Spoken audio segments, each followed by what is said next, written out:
경건한 유대인 농부가 있었습니다. 안식일이었는데요. 너무나 열심히 밭에서 일을 하다가 안식일 저녁 해가 서산에 꼴깍 넘어가는 것을 몰랐습니다.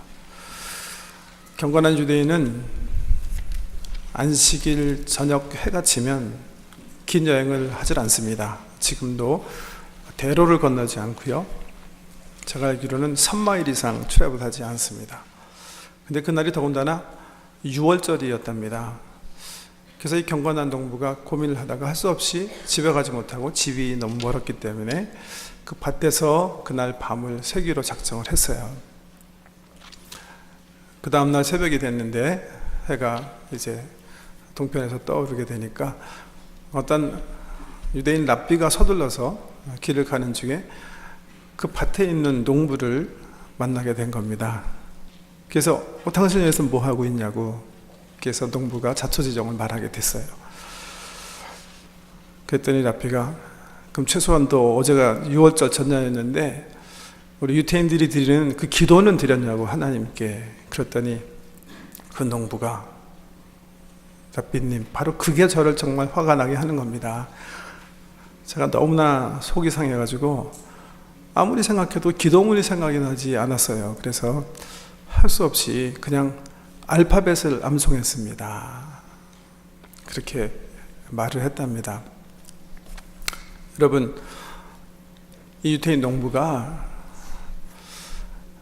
하나님을 기쁘시게 하는 기도를 했을까요? 하지 못한 걸까요? 하나님께서 이 농부의 그 기도를 받으셨을까요? 받지 않으셨을까요? 이 농부는 그런 말이거든요. 자기가 알파벳으로 하나님께 말을 하면 하나님께서 알아서 자기의 필요한 기도를 받으셨을 것이다 생각하고 믿음으로 드렸다는 건데요. 저는 우리 하나님께서요, 이 농부의 기도를 참 기뻐하셨을 것이다 그렇게 생각을 합니다. 왜냐하면 지난주에 말씀드린 것처럼 기도는 그 본질이 하나님과의 관계입니다. 그래서 사실죠, 방법이 그렇게 중요하지 않습니다. 방법보다 더 중요한 게 내 마음의 태도입니다. 내가 어떤 마음을 가지고 정한 시간 하나님 앞에 나가는가, 이게 기도의 가장 중요한 요소였기 때문에 사실 그 시간을 어떻게 사용해야 되는가는 사실은 그렇게 안 중요할 수도, 최소한 덜 중요할 수 있다는 거죠. 내 마음의 태도가 정말 하나님을 향해 있으면 말을 하지 못하더라도 훌륭한 기도가 된다는 거죠. 우리 신앙생활 처음 하시는 분들 가운데 종종 저에게 기도를 하고 싶은데 참 기도가 잘 되지가 않습니다. 하나님 앞에 이렇게 나가서 눈을 감으면 정말 막막합니다. 근데 제가 그런 질문을 받으면 거의 컨시스턴트하게 그렇게 대답을 드렸어요. 참 그거 주님께서 기뻐하십니다. 그거보다 더 좋은 기도가 없습니다. 아버지 앞에 나가는데 참 내 마음을 느껴보니까 참 정말 이렇게 말씀을 드리고 싶은데 어떻게 말씀드려야 되는지 모르겠다. 저는 하나님께서 그런 마음을 기뻐 받으셨으리라 확신합니다. 기도는 그 마음의 태도입니다. 주님과 교제하고 싶고 주님과 뭔가 사귀고 싶고 그분과 함께 하고 싶은 마음, 그거 없이 아무리 유창하게 기도하고 아무리 좋은 언어로 아름다운 기도문을 사용해서 기도하더라도 사실은 본질을 떠난 기도는 어떤 의미에서는 주께서 받지 않으시는 기도일 수가 있습니다. 오늘요, 기도의 방법을 말씀드려야 되기 때문에 서론 부분에서 본질에 대해서 다시 말씀을 드렸는데, 방법은 덜 중요하다는 거예요. 어떤 방법으로 기도하든지 우리의 마음이 주님의 임재하심을 향해서 열려 있으면 그 갈망하는 마음, 주님과 교제하고 싶은 마음, 주님과 관계를 맺으려는 그 마음을 하나님께서는 정말 기뻐하신다는 겁니다. 근데 오늘 소개해 드리려는 방법은 왜 소개해 드리냐면 매년 소개하는 거잖아요, 그죠? 매년 연말이 되면, 연초가 되면 우리가 듣는 말씀인데, 렉시오 디비나라는 그런 방법입니다. 라틴어인데요. 왜 이 방법을 매년 소개해 드리냐면, 제가 그 배우고 또 사용하고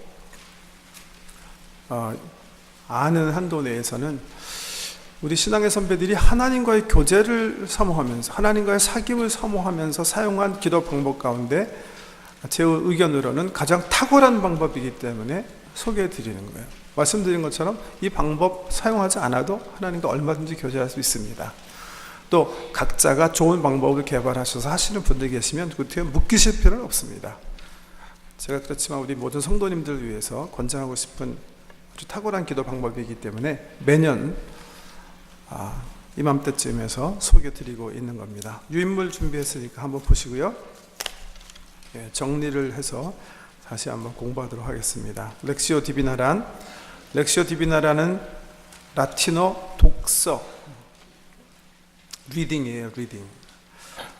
읽기와 신적인 divine이라는 말 영어 사용하죠. 디비나의 합성어로 거룩한 독서 혹은 성독 등으로 번역되며 성경 말씀을 통해 하나님을 마음 깊이 경험하고 그의 현존 안에 머물게 하는 영성 훈련 방법이다. 초대교회 시절부터 신앙의 선배들이 하나님과의 사귐을 목적으로 사용한 탁월한 기도 방법 중에 하나이며 전통적으로 4단계로 소개되어 왔다. 여러분, 성경책은 신약의 관점에서만, 신약은 옛날에는 쪽복음으로 회자됐어요. 아시죠? 이 신약 성경이 27권이 우리 교회 정경이다, 스크립처다 이렇게 딱 못 박은 것은 컨스탄티노플 대제가 로마의 황제인데 어머니 헬레나 여사 덕에 예수를 알게 됐어요. 그래서 로마 제국에 312년인가요? 국교로 우리 기독교를 선포했거든요. 그 이후에 교회가 공회가 모여서 성경을 정경화한 27권만 이제 성경으로 하겠다. 그러기 전에는 그냥 쪽복음으로 회자됐어요. 그런데 쪽복음도 없었을 때가 있었어요. 언제요? 예수님께서 부활하시고 승천하신 후에 30여 년 동안 없었어요. 맨 처음 써진 성경은 신약성경 가운데 데살로니가 전서였을 거예요. 복음서는 한 60년경에 쓰여졌거든요. 서기. 그러니까 예수님 부활승천하신 후 한 30년 후. 마태복음, 누가복음, 요한복음은 더 늦게 쓰여진 책이에요. 그 전까지는 사람들이 어떻게 복음을 받았어요? 예수님을 보고 만지고 그분에게 직접 들은 사도들이 계셨고, 또 이 복음에 소개되어 있는 복음의 증인들이 있었어요. 예수님이 직접 만져주셨기 때문에 병 고침을 얻은 사람, 귀신이 나간 사람, 이런 사람들이 복음 자체였어요. 그분들이 돌아다니면서 교회 사람들에게 자기가 경험한 예수를 얘기한 거예요.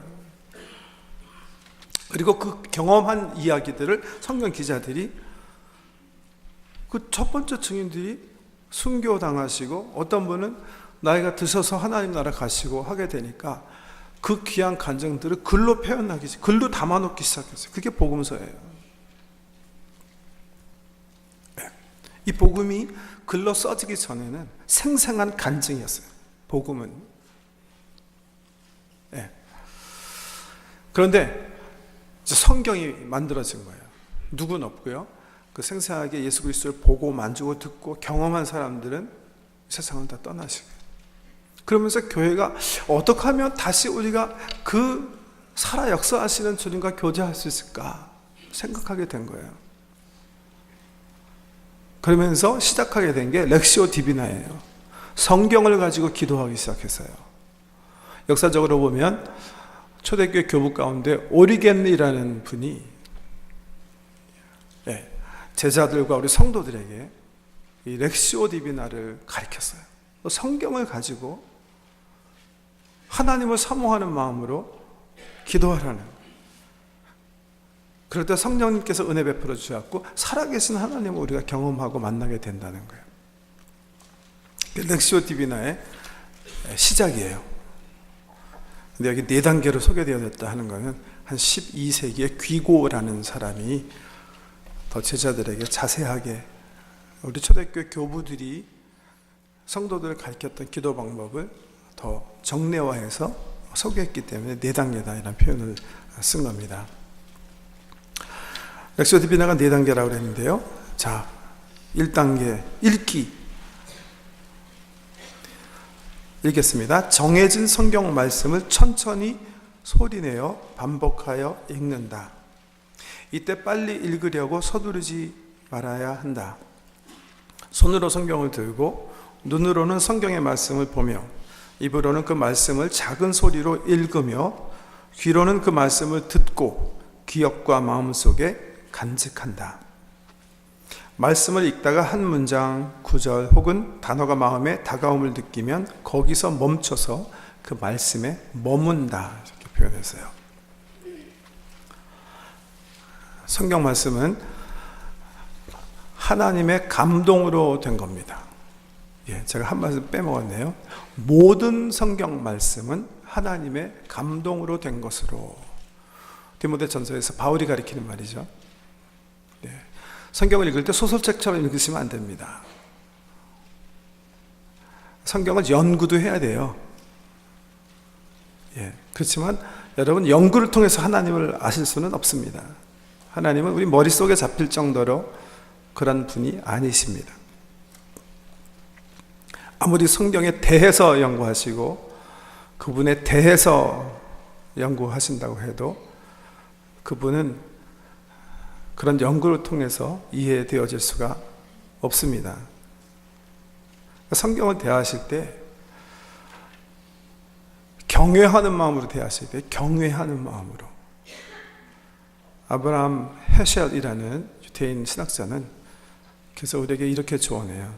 성경 말씀을 읽을 때는 그 말씀 한 단어 한 단어가 인격자이신 하나님처럼 그분의 입에서 우리에게 생명과 그분을 알게 하시려는 목적을 가지고 그분의 입에서 흘러나오는 말씀을 대하는 그런 마음으로 대해라 그렇게 얘기하세요. 그럼 성경 연구는 언제 합니까? 읽기 전에 하셔야 돼요. 성경에 대해서 알기 원하시면 이 성경을 가지고 기도하시기 전에 하셔야 돼요. 만약에 배경 설명을 읽으셔야 되겠다 그러면 아주 유익한 거거든요. 기도하시기 전에 읽으셔야 돼요. 성경을 읽을 때는, 성경을 읽기를 시작할 때는 마치 우리 주님 입에서 그 말씀을 받는, 그래서 여기 여러 단어로 표현했는데 한 단어로 표현하면 전 인격을 동원해서 하나님 말씀을 받으려 하는 자세로 본다 그렇게 표현할 수가 있고요. 여기 혹시 줄긋기 원하시는 분은 제일 중요한 단어가 저는요 첫 번째 문장에 정해진 성경 말씀을 천천히라는 단어예요. 천천히 읽으세요. 눈으로 읽고 작은 소리로 성경을 말하면서 내가 보고 읽는 것을 통해서 주께서 나에게 말씀하시는 소리를 귀로 들으실 수가 있어야 되거든요. 광야에서 우리 주님께서 수천 명 군중들을 향해서 설교하시면서 주님 이러셨죠.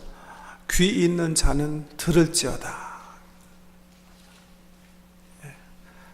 수천 명 군중 속에 귀 없는 사람 없었어요. 다 있었어요. 근데 주님께서 귀 있는 자는 들어라 그렇게 얘기하시죠. 깊이 있게 들으라는 거예요.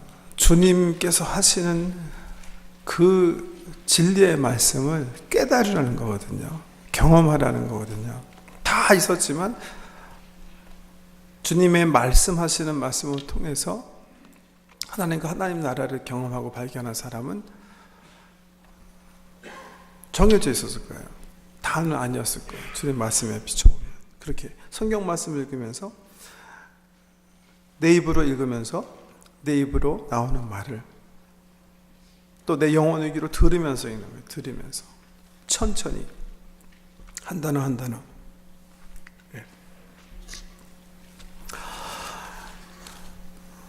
왜 이게 중요하냐면요, 그럴 때 우리 성령님께서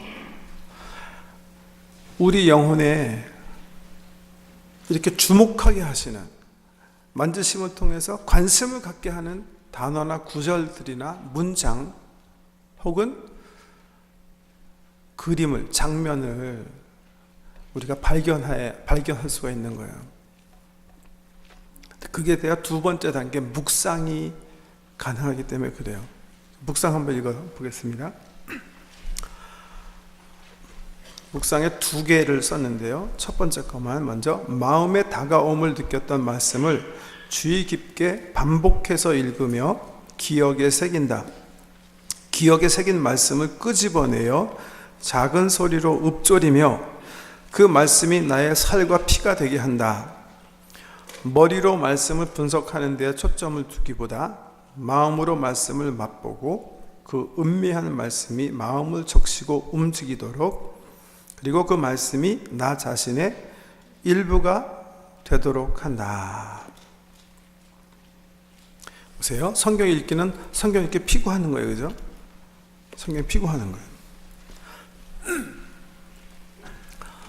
네, 생리학적으로 하면 우리가 성경을 읽을 때 우리 왼쪽 뇌가 주로 많이 사용이 된다고 하는데요. 언어 감식 능력이 있는 왼쪽 뇌가 읽어나가는 거예요. 묵상은 어떻게 시작하는 거예요? 이렇게 시작하는 거예요. 성경 속을 덮고 시작하는 게 묵상이에요. 뭐 가지고요? 우리 기억 속에 남아있는 성경 말씀 가지고 하는 게 묵상이에요. 성경에서 눈을 떼기 전에 묵상은 시작되지 않아요. 성경에서 눈을 떼고 우리 기억 속에 머물러 있는 단어나 그림들을 가지고 다시 끄집어내서 곱씹어 보는 게 묵상이에요. 그래서 묵상을 영어로는 reflect라고 하죠. reflect. meditation, 이거는 라틴어에서 온 거고요. reflect. reflect라는 말은 뭐예요? think라는 거예요. re는 다시 생각하는 거예요. 그 말씀이 어디에 있기 때문에? 내 기억 속에 있기 때문에. 그런데 읽기를 할 때 주의를 기울이지 않았기 때문에 내 기억 속에 아무 말씀도 끊을 게 없어요. 그러면 묵상은 시작되어질 수가 없는 거예요. 그러니까 읽기 할 때 뭐를 발견할 수 있어야 돼요? 내가 그날 묵상할 말씀의 단어나 구절이나 문장 혹은 그림을 반드시 읽기 할 때 얻으셔야지 묵상이 시작되는 거예요. 목사님, 나는 묵상이 잘 안 되는데요. 그런 분들은 대부분 왜 그런 경험들 하시냐 하면 읽기 하실 때 묵상의 소재들을 기억 속에 얻지 못하셨기 때문에 그러는 거예요. 그래서 다시 읽기로 넘어가면요, 읽기 하실 때 성경의 단어든지 혹은 또 한 문장 전체가 내 마음으로 이렇게 타치할 때가 있거든요. 그러면 힘이 드시더라도 가능하면 그 문장을 암송하시는 게 좋아요. 근데 타치한 단어가 그냥 짧으면 굉장히 편하잖아요. 그죠? 한 단어면 그냥 뭐 금방 들어오는데 길면 가능하시면 반복적으로 읽어서 그 말씀을 가슴 속에 새기셔야 돼요. 육체적으로 얘기하면 좀 아까 말씀드린 것처럼 읽기는 왼쪽 뇌라면 성경을 닫고 내 기억 속에 있는 말씀을 꺼내서 생각해보는 뇌는 오른쪽 뇌예요. 근데 오른쪽 뇌는 성경을 닫기 전에는 잘 움직이질 않아요. 내가 왼쪽 뇌를 계속 사용해서 읽고 있으면 오른쪽 뇌는 움직여지지 않아요. 묵상은 성경을 닫고 내 기억 속에 들어와 있는 말씀을 끄집어내서 마치 소가 되새김질 하는 것처럼, 소는 위가 4개가 있다고 그러죠. 첫 번째 집어넣을 수 있을 때 여우를 삼키고 가득 첫 번째 위에 채운 다음에 시간이 있을 때 다시 첫 번째 위에 음식을 꺼내서 우물우물 씹잖아요. 일하면서도 씹고 쉬는 시간에도 씹고, 그리고 두 번째 위에 넣고 다시 꺼내서 또 씹고, 세 번째 또 꺼내서 씹고, 네 번째. 그래서 그 말씀이 말씀이 아니라 여울이 그 몸의 살과 피가 되게 하는 것처럼 우리 속에 이미 기억 속에 저장된 말씀을 끄집어 다시 생각해 보는 것이 묵상이에요. 그런데 보세요. 초대교회 성도들과 구약의 성도들이 어떻게 묵상했는지. 오늘 본문 말씀에 나와 있는 거예요. 보세요. 여호수아서 1장 9절 말씀. 이거 아주 정말 귀한 말씀이죠. 여호수아서 전체 가운데 가장 중요한 말씀일 텐데요. 모세가 죽었어요. 그런데 우리 하나님께서 그 다음 차기 지도자인 여호수아에게 나타나셨어요. 그러고서 하신 말씀이 오늘 1장에 기록되어 있는 거예요. 이거요. 첫 부분에 아주 여호수아한테 너무 중요한 말씀이에요. 근데 그 내용이 뭐예요? 두려워하지 말아라. 왜? 여호수아가 떨고 있었어요. 지금 40년 자기 민족들과 함께 꿈꾸면서 정복하려는 가나안 땅이 바로 앞에 보이는데 모세가 죽었어요. 자기가 바톤을 이어받은 얼마나 떨렸겠습니까? 주님께서 안심시키는 거예요. 두려워하지 말아라. 그러면서 뭘 약속하시냐면 내가 너와 항상 함께 할 것이다. 예, 우리 신면은 새아침인데 우리 사랑하는 성도님들, 하나님께서 여호수아와 함께 하신 것처럼 늘 함께 하시고 어디에 가든지 여호와 니시의 하나님이 승리하게 하실 줄 믿으면서 예수 그리스도의 이름으로 축복합니다. 이 복을 누리셔야 되는데요. 여호수아에게 하나님께서 그런 두려워하지 마라. 내가 너와 함께 하겠다. 그렇게 약속해 주세요. 그러면서요. 우리 주님이 한 가지 여호수아에게 하라고 요구하시는 게 있어요. 그게 오늘 본문 핵심인데 1장 8절이에요. 이렇게 얘기하세요.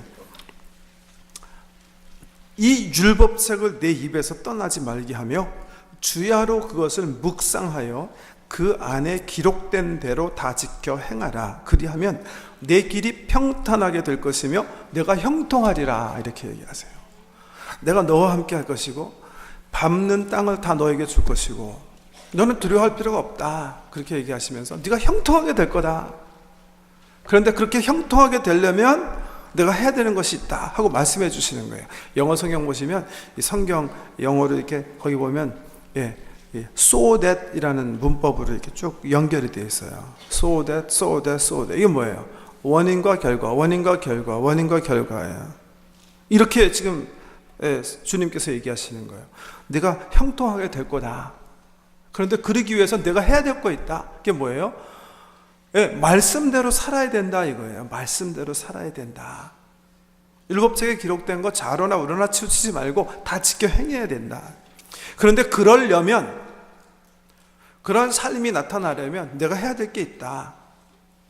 그게 뭐예요? 말씀을 묵상해라 이렇게 얘기하세요. 묵상해라. 근데 묵상이 이루어지기 위해서 내가 해야 될 게 있다. 그게 제일 처음의 부분이에요. 성경을 내 입에서 떠나가게 하지 말아라. 이 율법책을 내 입에서 떠나지 말게 하며 주야로 묵상해라 이렇게 얘기하시는 거예요. 구약 성도들은 그래서 이 말씀과 함께 살려고 애를 썼어요. 옛날에 성경책 없었다 그랬죠. 성경 읽어드렸어요. 회당에 오거나 성막에 모이면 성경을 읽으면 또 선포된 말씀을 들으면 그 말씀 가운데 나에게 주시는 말씀 하나를 받았어요. 그리고 반복적으로 그 말씀을 내 가슴속에 새기면서 기억했어요. 그리고 어떻게 했어요? 묵상했어요. 여기 묵상이라는 단어가 히브리어로 하갑이에요. 하갑이라는 단어는 여기도 나오고 시편에도 자주 나오고 그 유명한 시편 1편에도 나오는 단어예요.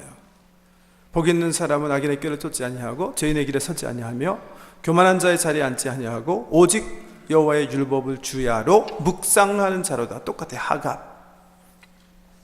네. 근데 이 개역개정 성경 시편 1편에 보면 밑에 주석 달아놨다 그랬죠. 뭐라고?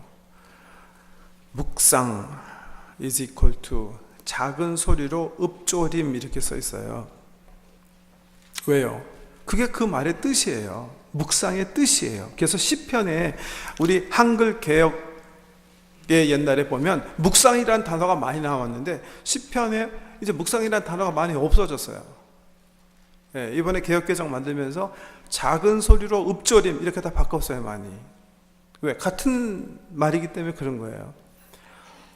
옛날에 구약의 성도들이 묵상을 그렇게 했어요. 어떻게 해요? 말씀 암송한 거예요. 사실은요.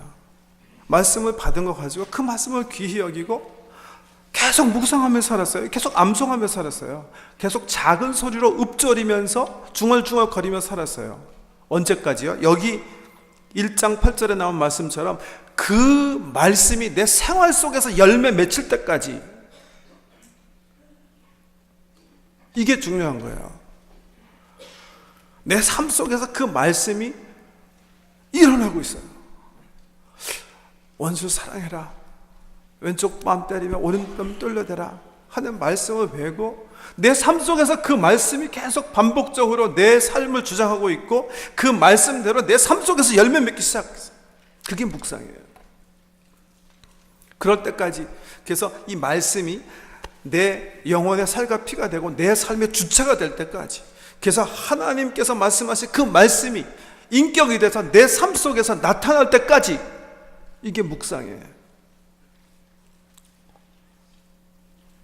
그게 구약 성도들과 초대교회 성도들이 한 반추적 묵상이라고 하죠. 반추라고 그러죠. 반추. 끄집어내서 되새김질하는, 작은 소리로 묵상하는 그 묵상이에요. 저는 우리 성도님들이 다른 어떤 것보다도 일단 이 묵상에 익숙하셨으면 좋겠어요. 주신 말씀을 귀하게 여기고 반복해서 가슴에 새기면서 어떻게 해서든지 그 말씀이 내 삶의 열매로 나타나는 그런 삶을 사는 것, 그게 기도의 삶이거든요. 기도의 삶이에요. 예. 보세요. 둘째 단계, 이게 묵상이에요. 예. 다시 한번 읽어볼게요. 마음의 다가옴을 느꼈던 말씀을 주의 깊게 반복해서 읽으며 기억에 새긴다. 기억에 새긴 말씀을 끄집어내어 작은 소리로 읊조리며 그 말씀이 나의 살과 피, 삶이 되게 한다.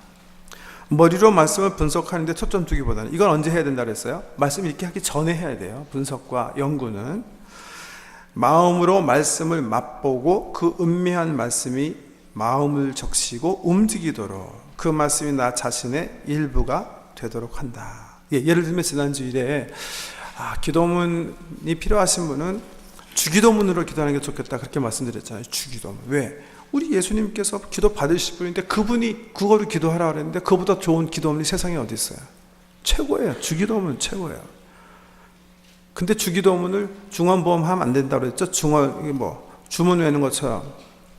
그건 아무 소용없는 기도고요. 가능하면 주기도문 하시기 원하면 혼자 한적한 곳에 가서 하시면 돼요. 매일 하셔도 돼요. 왜요? 저는요, 그 기도가 우리 삶 속에서 생활해야 되잖아요. 그래서 내 삶 속에 하나님의 이름이 영광을 받으시고 내 삶에 하나님의 통치가 온전히 이루어지고 내 뜻대로 내 삶을 사는 게 아니라 하나님의 뜻이 내 삶 속에서 나타났어요. That's it. 그게 진정 그리스도인의 삶이잖아요. 근데 이게 주문에서만 머물면 안 된다 그랬죠. 그 언어가 뭐예요? 내 삶이 되는 거예요. 그러기 위해서 내가 그 주기도문을 묵상하며 살 수 있어요. 내 일상의 삶의 그 언어들이 삶이 돼서 열매로 나타나도록. 그러니까 훌륭한 기도인 거예요. 예. 주문의 관점에서 주기도문이 아니라, 네, 이게 정말 묵상되어져서 내 삶의 행동으로, 삶의 열매로 나타난다면 그보다 좋은 기도가 없어요. 같은 의미에서 하나님께서 나에게 주신 이 성경을 통해서 주신 언어들을 내가 마음속에 새기고 그 언어가 내 삶 속에 나타나도록 하는 게 기도의 삶이다. 그런 의미에서 첫 번째 묵상은 그런 이 반복적으로 이렇게 한번 입으로 한번 얘기해보고 암송하고 내 가슴 속에 품는 그런 묵상이 되겠고요. 두 번째, 거기 상상력을 통한 묵상 그랬잖아요. 상상력을 통한 묵상. 상상력을 통한 묵상이 크게 두 가지 종류가 있어요. 하나는 수동적 묵상, 하나는 적극적 묵상, 이렇게 되는데, 특별히 적극적 묵상에 대해서는 다음 주일에 좀 더 이렇게 자세하게 말씀을 드려야 되겠어요. 그러니까 시간이 없으니까요. 특별히 이번에 우리가 누가복음을 공부하잖아요. 누가복음. 우리 예수님을 소개하는, 옛날에 예수님을 경험한 사람들이 간증했던 그 글을 이렇게 막 짧게 써마리한 게 누가복음이잖아요. 그걸 읽으면서 우리가 그 살아계신 주님을 만나야 되거든요. 그래서 이번에 다시 이제 복음관상 묵상이라는 우리 상상력을 더 적극적으로 사용해서 주님을 이렇게 좀 경험할 수 있는 그런 묵상에 대해서는 다음 주에 자세하게 말씀드려야 되겠는데, 오늘은 그냥 짧게 수동적인 묵상. 만약의 경우에 성경 말씀을 읽었는데 한 단어에 내가 관심을 갖게 되고 한 단어가 나에게 가슴에 이렇게 다가오게 됐어요. 그랬을 경우에 어떻게 하면 돼요? 그 단어에 머무르면 되는 거예요. 수동적이라고 그랬으니까 그냥 가만히 있으면 돼요. 그러면서 성령님께서 그 단어를 통해서 나의 어떤 부분, 그 단어를 가지고 어떤 생각, 어떤 상상, 어떤 이미지들이나 어떤 부분들을 얘기하시는지 그냥 가만히 있으시면 되는 거예요. 우리가 할 건 별로 없어요.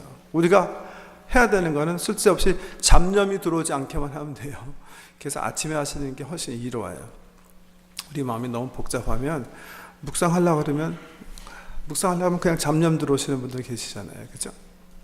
네, 그것만 없애고 성령께서 그 말씀을 내가 가지고 가슴에 품고 작은 소리로 읊조릴 때 어떤 거를 보게 하시는지, 어떤 거를 느끼게 하시는 건지, 어떤 걸 깨닫게 하실 건지, 그건 성령님께서 하시는 일이니까 수동적으로 좀 앉아 계시면 되는 거예요. 그게 그 묵상이에요. 상상력을 사용한 묵상인데, 수동적인 묵상은 우리가 상상력을 액티브하게 사용하지 않아요.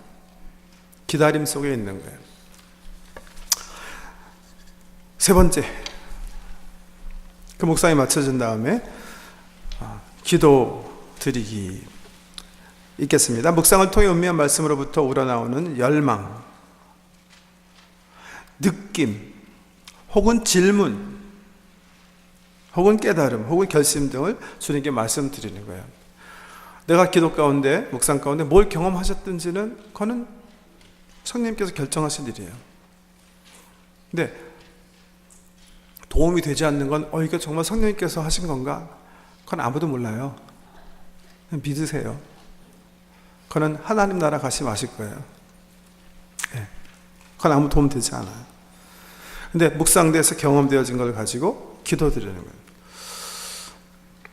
진심을 가지고 기도해야 돼요. 네. 무엇이든지 질문하실 수도 있어요. 하나님, 오늘 복 있는 이라는 구절에 관심을 모게 하셨는데 저는 왜 여기에 제가 관심을 가져야 되는지 모르겠습니다. 주님, 어떻게든지 제가 주님을 더 알기를 원합니다 하는 마음으로 주님께 물어보셔도 돼요. 마음에 느낀 경험, 감정들을 가지고 우리 우리와 함께 계신 주님께 우리 마음을 토로하는 시간이 기도하는 거예요. 기도한 다음에 네 번째 단계가 관상하기, contemplation인데요. 관상이라는 단어는 제가 굉장히 정말 왜 이렇게 번역되었는지 모르겠다 여러 번 말씀드렸는데, 주님의 임재하심 속에 안식하기입니다. 설명, 관상은 말씀을 통해서 우리를 찾아오신 하나님의 현존 앞에 머무는 단계이다. 침묵 속에서 주님을 응시한다. 그분이 일하시도록 마음을 연다. 그분의 사랑의 품에서 안식한다. 보세요.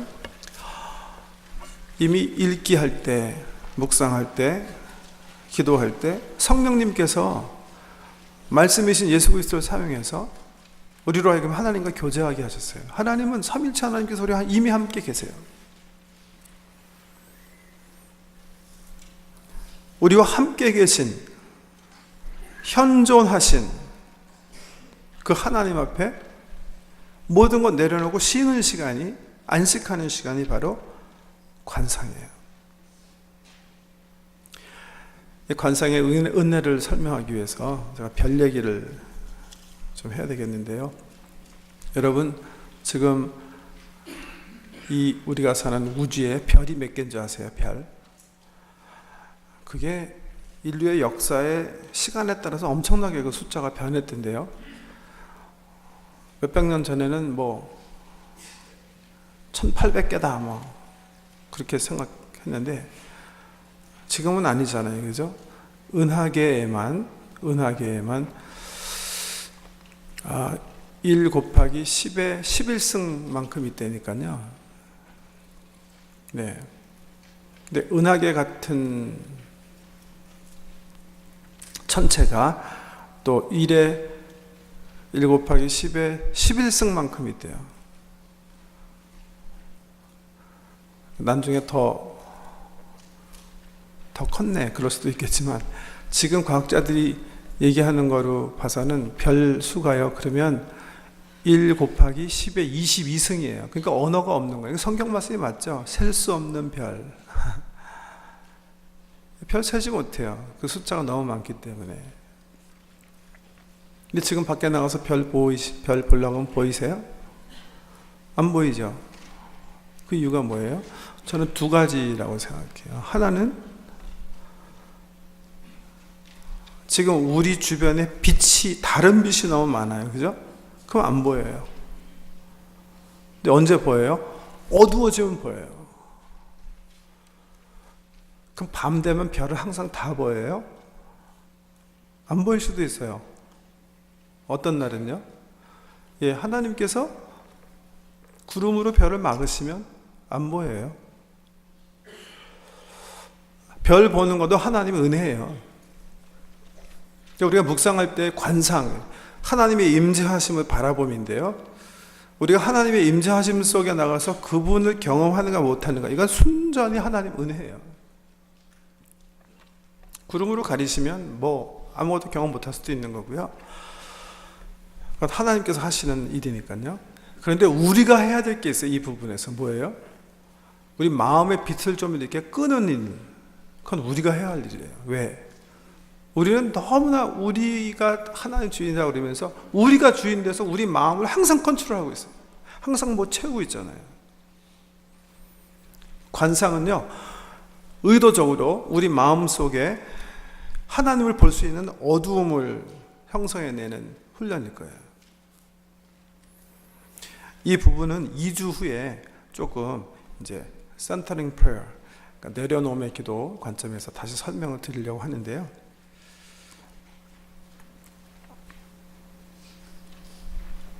방법만 좀 말씀을 드리면, 이 전까지는 우리 상상력도 사용하고 우리 지적인 능력을 많이 사용하지는 않지만 우리 마음, 가슴 다 사용해서 주님께 나아가려고 애를 썼는데, 네 번째 단계에서는 전혀 사용하지 않아요. 다 끄는 거예요. 마음의 불을 끄는 거예요.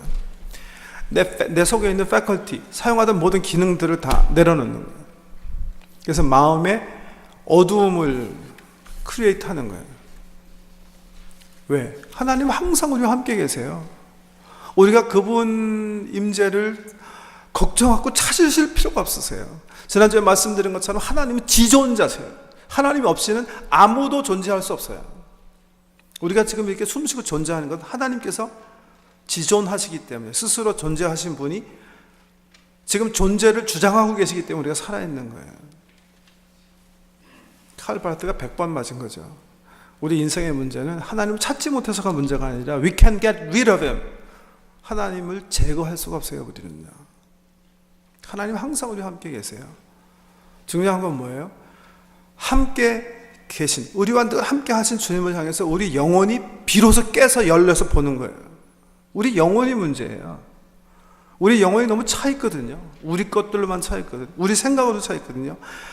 계속해서 생각하거든요. 계속해서 스스로 우리 삶을 런하고 있거든요. 어두운 밤으로 찾아가시는 거예요. 끄시는 거예요. 마음의 침묵이 필요해요. 오히려 함께 하신 주님을 보기 위해서. 이게 관상입니다. 관상. 오케이. 기도할 때 주의사항, 그 뒷페이지요. 뒷페이지. 시간이 없으니까 이제 빨리 읽어드릴게요. 렉시오 디비나에는 4개 단계가 있지만 이것은 항상 순서대로 진행되는 것은 아니다. 묵상의 단계에서 때로는 멈출 수 있고, 묵상에서 적극적인 상상이 활용될 수도 있으며, 수동적으로 과거의 일들이 떠오를 수도 있고, 또한 묵상과 관상의 단계가 함께 이루어질 수도 있다.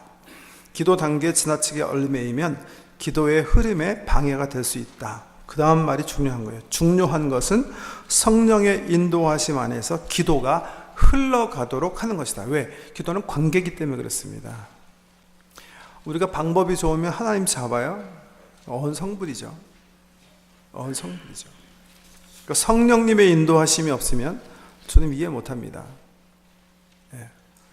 그래서 이 마음의 태도가 중요하다 그래요. 그래서 겸손하셔야 돼요. 우리 기도, 이 렉시오 TV는 시작하기 전에 기도하는 거 말씀드려요. 기도하고 시작하셔야 돼요. 그죠? 우리 마음을 준비해야 돼요. 예. 말씀을 통해서 우리가 하나님 만나는 가는 거잖아요. 하나님은 교만한 사람 만나주지 않으세요.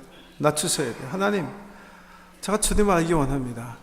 부족하지만 정말 주님의 사랑을 깨닫기 원합니다. 성령님 도와주십시오. 제가 어떻게 저의 작은 자아를 가지고 하나님을 이해할 수 있겠습니까? 그렇게 겸손하게 나가시는, 그래서 기도해야 되죠. 짧게지만 하나님 말씀 통해서 주님 알기 원합니다. 성령님 도와주세요. 기도하고 나가야 돼요. 성령님의 인도하심 안에서 기도가 흘러가도록 한다. 두 번째, 렉시오 디바나를 할 때 진정한 자기 자신으로서 말씀을 대하고 말씀에 응답하는 것이 중요하다.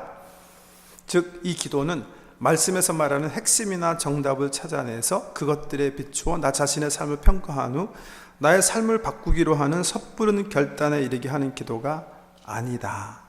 이런 진정성이 없는 기도는 하나님과 우리의 관계를 피상적으로 만들고 기도의 성장을 방해한다.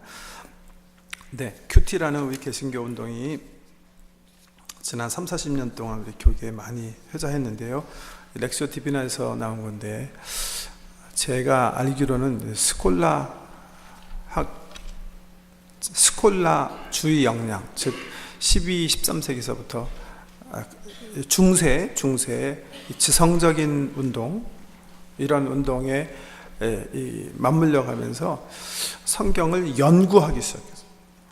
연구는 굉장히 중요해요. 성경 이해하고 성경을 올바르게 사용하기 위해서 중요한데, 여러분, 지적인 연구로 하나님 알 수 없습니다. 예. 하나님은요, 우리가 사람 관계도 그렇잖아요. 그 사람에 대해서 알면 우리가 관계가 생기 아니에요. 그 사람을 사랑해야 생기는 거예요. 예. 하나님 알기 원하면 사랑하셔야 돼요. 사랑의 교제 관계 속에 들어가셔야 돼요. 큐티를 이를테면 하시는 분들 가운데 그냥 큐티하고 여기서 내게 주시는 교훈은 이거구나 하고 기도하면서 하나님, 내가 이 말씀대로 살겠습니다 는 하시고, 그 말씀이 생활화되지 않는 경우에는요, 나중에 큐티가 재미없어져요. 큐티 하시는 분, 막 즐거움 느끼시는 분들은 그 생활화가 이루어지는 분들이세요. 근데 생활화 없이 그냥 건성으로 여기서 표현한 대로 인오텐틱하게 진정성이 없으면 그건 아무것도 아니다. 근데 사실 렉시오 디비나는 우리 신앙의 선배들이 할 때는 이렇게 지성 가지고 하나님을 이해하려고 했던 기도가 아니에요. 삶을 가지고 이해하려고. 성경 말씀 단순하게 하나 붙잡고 그 말씀이 내 삶 속에서 나타나도록 막 투쟁한 기도거든요. 진정성이 굉장히 중요하다는 거예요. 그래서 그 다음에 계속 읽겠습니다. 우리는 하나님의 말씀 앞에 우리 자신의 있는 그대로의 모습으로 서야 한다. 이때 말씀에 대한 우리의 반응은 꼭 돌이킴, 감동, 눈물과 같은 긍정적인 측면뿐 아니라 저항, 불신, 절망 등의 부정적인 반응을 포함한다. 부정적인 반응이 우리 안에 일어난다 해도 정직하게 있는 그대로의 모습으로 기도하고 나갈 때 이 기도를 통한 진정한 성장이 일어나게 된다. 주님께서 요구하시는 게 계세요. 어떨 때는요, 그죠? 기도하다 보면, 묵상하다 보면 주님께서 네가 먼저 찾아가서 용서를 구해라. 근데 주님께서 말씀하셨으니까 네, 하겠습니다. 그리고 안 가는 것보다는 일어나기 전에 주님 못하겠습니다. 그게 옳습니다. 주님, 저는 이거는 못하겠습니다. 이거는 제 능력을 넘어가는 것이기 때문에 일단 지금은 못하겠습니다. 그게 내 마음이고 그게 내 삶이면 그렇게 말씀드리는 게 옳은 기도라고 생각합니다. 이게 진정성입니다. 진정성. 아니면 주님, 내가 못하겠는데, 저는 못하겠지만 주님께서 도와주십시오. 하게 해주십시오. 기다리겠습니다. 그렇게 하실 수 있겠죠? 진정성입니다. 그 진정성이 없이 거짓을 반복하거나 관계이기 때문에요. 예. 약속을 소홀히 여기거나 기도를 소홀히 여기게 되면 기도가 드라이해진다는 거죠. 진정성이 중요하다고요. 영적 일기쓰기 마지막 세 번째는 렉시오 디비나 중에 경험, 흐름을 기록해 본다는데, 여러분 이 흐름을 기록하는 것도 굉장히 중요해요. 이게 없으면 아무것도 안 남고, 두 번째는 사실은 이 기록 속에 또 기도가 있어요. 짧지만 한번 내 영혼의 흐름을 한번 이렇게 들여다보시고 어떤 경험을 했는지 한번 써보는 게 굉장히 중요해요. 두 개 그냥 샘플로 이게 스탠다드이기 때문에 혹은 이게 잘된 기도이기 때문에 써놓은 건 아닙니다. 그냥 샘플로 적어놨는데, 시간이 없으니까 두 번째 예만, 어떤 분이 어제 본문을 가지고 했는데요. 누가복음 1장 1절에서 4절을 처음 읽었을 때 어떨 때는 3번, 4번 읽어도 말씀이 안 잡힐 경우도 있어요. 근데 이분은 처음 읽었을 때 맨 첫 구절 우리 중에 라는 말이 가슴에 와 닿았다. 이거 보세요. 누가복음 1장 1절에서 4절 말씀, 어제 우리 115 묵상함도 요절 말씀인데, 그 말씀 내용이 뭐예요? 우리 중에 목격자가 전해준 대로 붓을 들어서 쓰는 사람이 굉장히 많은지라 나도 차례로부터 이 일을 잘 살펴서 각하가 확실하게 알기 위해서 복음을 써서 보냅니다. 이 글이거든요. 우리 중에, 어떻게 보면 별로 전체 본문에서 중요한 말씀은 아니거든요. 근데 이분은 이 단어를 하나님께서 가슴에 느끼게 하신 거예요. 이게 성령님의 자유하심이에요. 연구할 때는 이 단어 넘어갈 수 있지만 성령님의 관심은 다른 데 계셨다고 볼 수 있어요. 보세요. 그 구절을 가슴에 새기며 묵상할 때 마음에 깊은 감사가 느껴졌다. 내가 우리 중에 속해 있음은 정말 은혜였다. 거대한 산이 보였는데 자세히 보니 주님의 상반신이었다.